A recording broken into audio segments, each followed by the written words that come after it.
સુરતમાં ધોરણ 8માં ભણતી વિદ્યાર્થિનીના આપઘાતનો મામલો સામે આવ્યો છે। સુરતમાં ધોરણ 8ની વિદ્યાર્થિનીએ કર્યો આપઘાત। સુરતમાં ધોરણ 8ની વિદ્યાર્થિનીએ ગળે ફાંસો ખાઈ કર્યો આપઘાત। ફી ન ભરતા વિદ્યાર્થિનીને ટોયલેટ પાસે 2 દિવસ ઊભી રખાઈ। ખોટું લાગી આવતા ભર્યું અંતિમ પગલું। ગુજરાતમાંથી અવારનવાર આપઘાતના મામલા સામે આવે છે, ત્યારે હાલમાં સુરતના ગોડાદરા વિસ્તારમાંથી ધોરણ 8ની વિદ્યાર્થિનીના આપઘાતના મામલા સામે આવ્યા છે। ગોડાદરામાં આવેલી આદર્શ પબ્લિક સ્કૂલમાં અભ્યાસ કરતી ધોરણ 8ની વિદ્યાર્થિનીની ફી બાકી હોવાને કારણે સ્કૂલના શિક્ષકે ઇન્ટરનલ પરીક્ષામાં બેસવા દીધી નહીં અને 2 દિવસ શાળા સંચાલકોએ ટોયલેટ પાસે ઊભી રાખી। એવો આક્ષેપ છે કે શાળા તરફથી વિદ્યાર્થિનીને ફી માટે દબાણ કરાતું હતું, જેને કારણે તેને આત્મહત્યા કરવાની ફરજ પડી।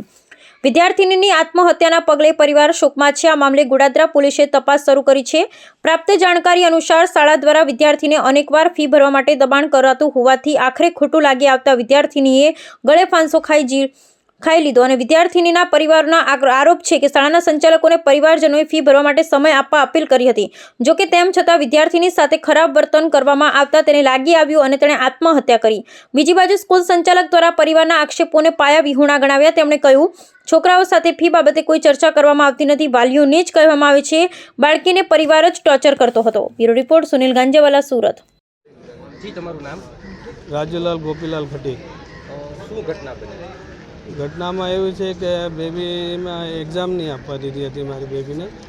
એને બહાર ઊભી રાખી ક્લાસમાં અને ઘરે આવીને રડતી હતી।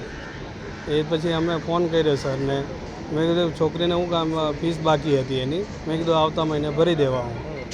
તો પછી એને સ્કૂલ મોકલવાની તો એ સ્કૂલ જતી નથી હતી। એ કે મારે સ્કૂલ જવું નથી કે પછી ત્યાર પછી 1 દિવસ ગઈ હતી સ્કૂલ, પાછી 4-5 દિવસ ગઈ નથી। તો રાતે એને 6, 6:30 વાગે આવું કરી દીધું। અમે બધા જો કામ પર હતા। હવે તો પાછળ માંગ છે? મારી એ જ માંગ છે કે બીજી ડિગ્રી સાથે આવું નહીં થાય, પેરેન્ટ્સ સાથે આવું, અને બીજી કોઈની બેટી એમના હાથમાંથી નહીં જાય બસ। સ્કૂલનું નામ?